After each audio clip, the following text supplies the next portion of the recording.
तो दोस्तों, जैसा कि आप जानते हैं, भारत आज से सदियों पहले शिक्षा का उत्तम केंद्र माना जाता था।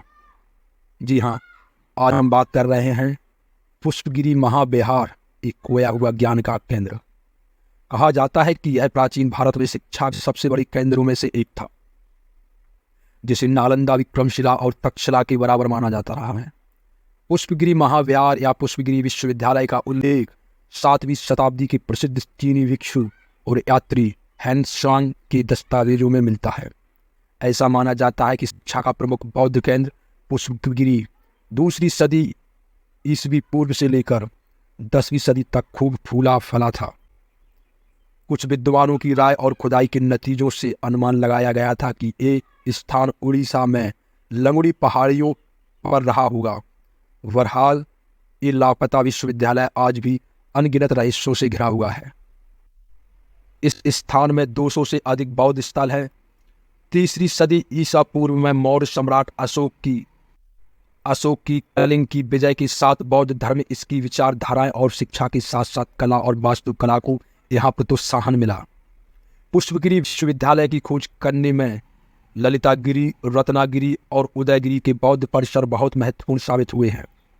उड़ीसा का सबसे प्राचीन बौद्ध स्थल ललितगिरी उन प्राचीन बौद्ध मठ प्रतिष्ठानों की तिकड़ी का हिस्सा है, जिसमें पड़ोस में मौजूद रत्नागिरी और उदयगिरी भी शामिल है। आज डायमंड ट्रायंगल के रूप में लोकप्रिय इन स्थानों में मठों, स्तूपों, प्रार्थना सभागारों, पत्थर की तख्तियां, मोहरों और मूर्तियों के अवशेष देखे जा सकते हैं।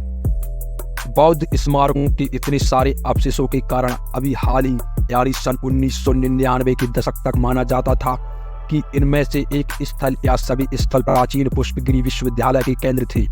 हालांकि अध्ययनों और ढांचों के अवशेषों तथा मुद्रण की खोज से यह संभावना खत्म हो जाती है। वास्तव में मुद्रण से ही इन तीनों महाविहारों का नाम पता लगे हैं। मुद्रण के अनुसार रत्नागिरी, ललितगिरी और उदयगिरी के नाम रत्नागिरी महाविहार, चंद्रादित्य विहार और माधवपुर महाविहार थे। हेनत्सांग के दस्तावेज एक ऐसे स्रोत हैं जो पुष्पगिरी से संबंधित अवशेषों और अनुसंधानों का आधार बनता है। प्रसिद्ध चीनी तीर्थयात्री हेनत्सांग सन 1306 हेनत्सांग के दस्तावेज एक ऐसे स्रोत है जो पुष्पगिरी से संबंधित अन्वेषणों और अनुसंधानों का आधार बनता है। प्रसिद्ध चीनी तीर्थयात्री हेनत्सांग सन 639 के आसपास उड़ीसा आया था। अपने दस्तावेजों में उसने जिक्र किया है कि कैसे इस स्थान पर बौद्ध धर्म फल फूल रहा था। उसने इस स्थान का उल्लेख बुतियू ओड्रा के नाम से किया था। विद्वान इस स्थान को ओडिशा मानते हैं। हेनत्सांग के अनुसार यहाँ के लोग मेहनती छात्र थे और उनमें से कई बौद्ध थे। यहाँ उन्होंने पू से पो की ली नामक एक मठ का उल्लेख किया है, जिसे विद्वान पुष्पगिरी महाविहार मानते हैं। हेनत्सांग ने मठ का वर्णन कुछ इस तरह किया है। देश के दक्षिण पश्चिम में एक पहाड़ पर पूसेपू की ली पुष्पगिरी मठ था। मठ के पत्थर की चोटी अलौकिक रोशनी और अन्य चमत्कारों को प्रदर्शित करती है। गुम्बद और आमलक के बीच उपासकों ने धूप से बचने के लिए छतरियां लगाई हैं। इन्हें देखकर लगता है मानो वे छतरियां सुइयों की तरह एक चुंबक से चिपकी हुई हैं।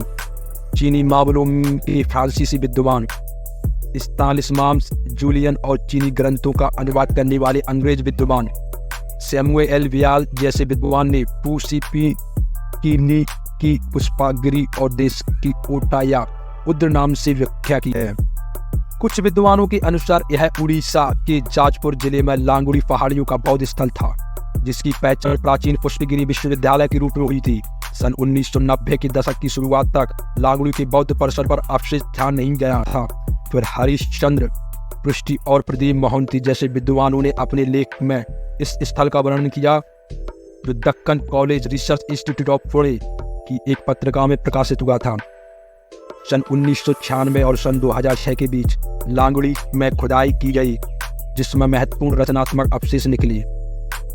खुदाई की इस श्रृंखला से पहले भी यहाँ खुदाई की गई थी। सन 1996 से पहले की खुदाई में पत्थर के कुछ शिलालेख मिले थे। भारतीय इतिहासकार और मुद्रा शास्त्री B.N. मुखर्जी ने इन शिलालेखों का अध्ययन किया और पाया कि शिलालेख में श्री पुष्प सभद्रागिरी का उल्लेख है। प्राकृतिक भाषा के संस्करण का संस्कृत में अनुवाद श्री पुष्पभद्रागृह और पुष्पभद्रागृह के रूप में किया गया था, जिसका अर्थ है फूलों से भरा शानदार पहाड़ या फूलों से भरे शानदार पर्वत के लिए। मुखर्जी के अनुसार इसका इशारा पुष्पगिरी बिहार की ओर ही था।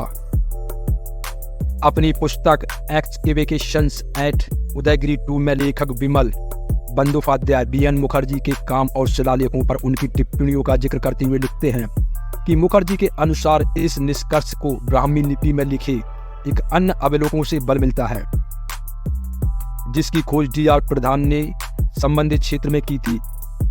इस पुरालेख के पठनीय भाग में हम पिस्पा श्री विहार वाक्यरीति देख सकते हैं, जिसका अर्थ है पिस्पागिरी के मठ में या शानदार पिस्पागिरी में। पिस्पा को आसानी से संशोधित कर पुष्पा कहा जा सकता है। इस तरह यहाँ स्पष्ट रूप से पुष्पागिरी मठ का संदर्भ है। लांगुड़ी पहाड़ी क्षेत्र में पुष्पागिरी मठ के स्थान के बारे में हैंटसॉन्ग ने जो जिक्र किया है उस पर संदेह नहीं किया जा सकता है। वुड्रा में एक अलग इलाके में हैंटसॉन्ग के समय से पहले या उसी के युग के किसी अन्य शिलालेख की खोज के बाद ही पुष्पगिरी मठ के स्थान को लेकर फिर सवाल किए जा सकते हैं।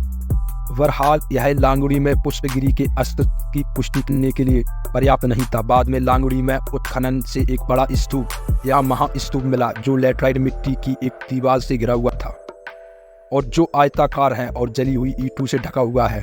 अन्य कलाकृतियों में रेलिंग स्तंभ, एक खंडित ब्राह्मी शिलालेख, टेराकोटा मोहर और उत्तरी काली फॉलिस वाले सामान शामिल है। देवराज प्रधान का मानना था कि ये स्तूप मौर्य सम्राट अशोक ने बनवाया था।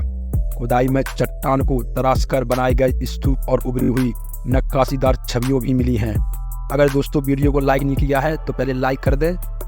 धन्यवाद। यहाँ इस ध्यान मुद्रा में बुद्ध की कुछ छवियाँ और भ्रकुटी, तारा, मंजूश्री जैसी बौद्ध देवियों की छवियाँ मिली थी, लेकिन कुछ विद्वानों का मानना है कि ये अवशेष एक बड़े विहार के अस्तित्व की सूचक नहीं है जो कभी यहाँ मौजूद रहा होगा। सन 2007 तक लांगुड़ी पहाड़ी के उत्तरी भाग में चट्टानों को तराश कर बनाए गए विभिन्न आकारों के 34 स्तूप मिले। माना जाता है कि अधिकांश अवशेष पहली सदी और 9वीं सदी के बीच के हैं।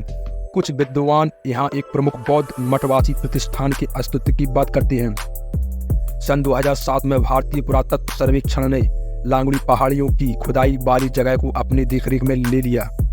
20वीं सदी के बाद से विद्वानों और पुरातत्वविदों ने पुष्पगिरी महाविश्वविद्यालय की सही स्थान की पहचान करने की कोशिश की है, लेकिन अभी बहुत कुछ खोजा जाना बाकी है। अब सिर्फ यह आशा की जा सकती है कि अंगी की शोध और उत्खनन से प्राचीन काल के इस महान शिक्षा केंद्र के बारे में कुछ और पता चल सके। जी हाँ दोस्तों, आज का वीडियो यहीं समाप्त होता है। वीडियो को लाइक करें और ज़्यादा से ज़्यादा शेयर करें और हाँ, चैनल को सब्सक्राइब करना ना भूलें। आपका अपना भाई सत्येंद्र कुरवंशी। धन्यवाद।